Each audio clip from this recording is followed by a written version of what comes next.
आज कितनी तारीख है? 21।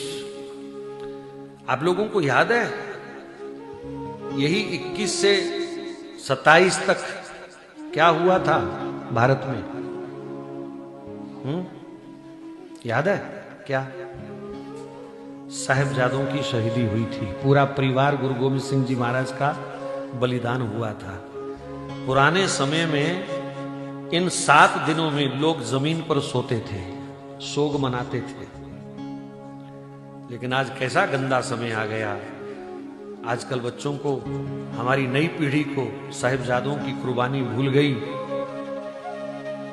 माता गुजरी की कुर्बानी भूल गई और सब अब 1-2 दिन में क्रिसमस के नशे में कूद जाएंगे, पटाखे फोड़ेंगे, दारू पिएंगे, आतिशबाजी करेंगे, महंगे महंगे होटलों में घूमने जाएंगे। क्रिसमस याद है उनको, लेकिन जिन लोगों की कुर्बानी के सदका आज हम जिंदा हैं, उनको ये समाज भूल चुका है। इससे बड़ी शर्म की बात और क्या हो सकती है? 4 साहिबजादे शहीद हुए, कितनी बेरहमी से उनको शहीद किया गया आप सब जानते हैं। उस दादी का क्या हाल हुआ होगा जिसके सामने छोटे छोटे बच्चे मार दिए गए। वो उस गम को सहन ना कर पाई। उस ठंडे बुर्ज में कभी जाके देखना, फतेहगढ़ साहिब में वो ठंडा बुर्ज आज भी है। कैसे ये पोष की रातें उन्होंने बिताई होंगी।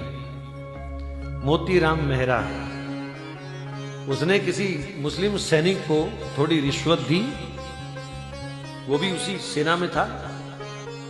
उसने कहा यार बच्चे हैं, थोड़ा दूध तो मिल जाए उनको गरम गरम इतनी ठंड में।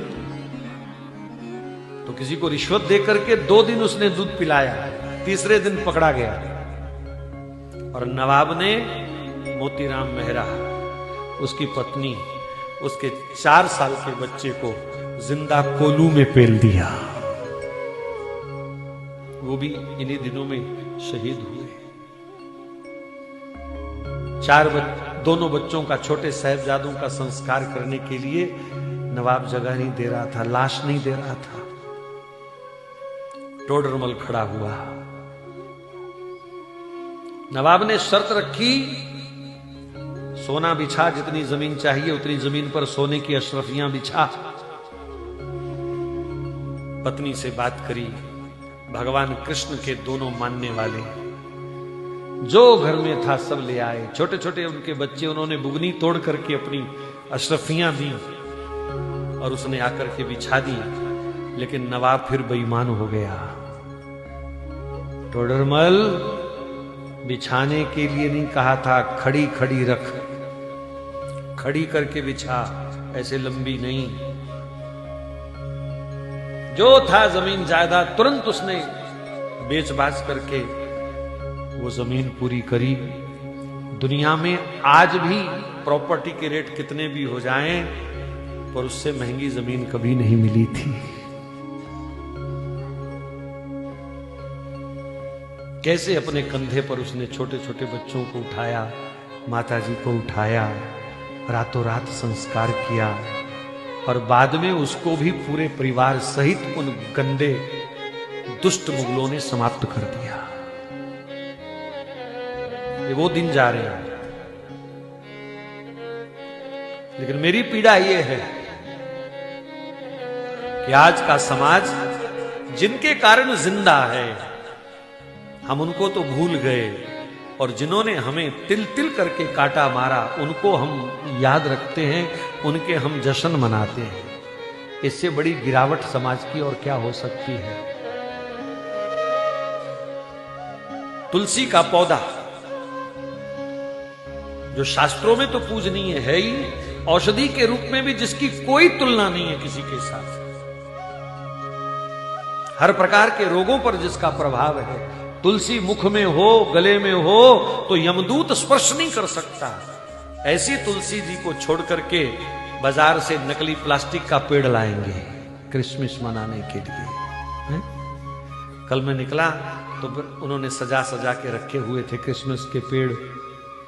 ऑक्सीजन देता है क्या वो? चाय में 2 पत्ते तोड़ के डाल के पिया करो, कैंसर ना हो जाए तो बताना। वो प्लास्टिक का पेड़ लोग घर में सजाएंगे हैं? भाई जिनका त्योहार है उन्हें मनाने दो, हमें कोई आपत्ति नहीं है। पर तुम क्यों कंगाल हुए फिरते हो? तुम क्यों बर्बाद हो रहे हो नकल करने में? जब तुम्हारे पास तुलसी जैसा पवित्र पौधा है जिसका एक एक पत्ता इतना गुणकारी है, जो भगवान को अति प्रिय है, लेकिन उस तुलसी को छोड़ करके अगर तुम प्लास्टिक के पेड़ घर में सजाओगे तो तुम्हारे जैसा महामूर्ख दुनिया में कोई दूसरा नहीं है। देसी घी की जोत जलाओ, गाय माता के 1 चम्मच घी से जोत जलती है, 1 टन ऑक्सीजन पैदा होती है। पर ये आज का हिंदू समाज इतना मूर्ख हो गया, ये मोमबत्ती जलाएगा, प्रदूषण पैदा करेगा।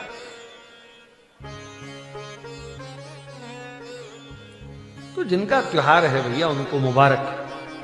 हमारे तो ये 22 से 27 तक का जो हफ्ता है, हमारे लिए तो ये सोग का हफ्ता है।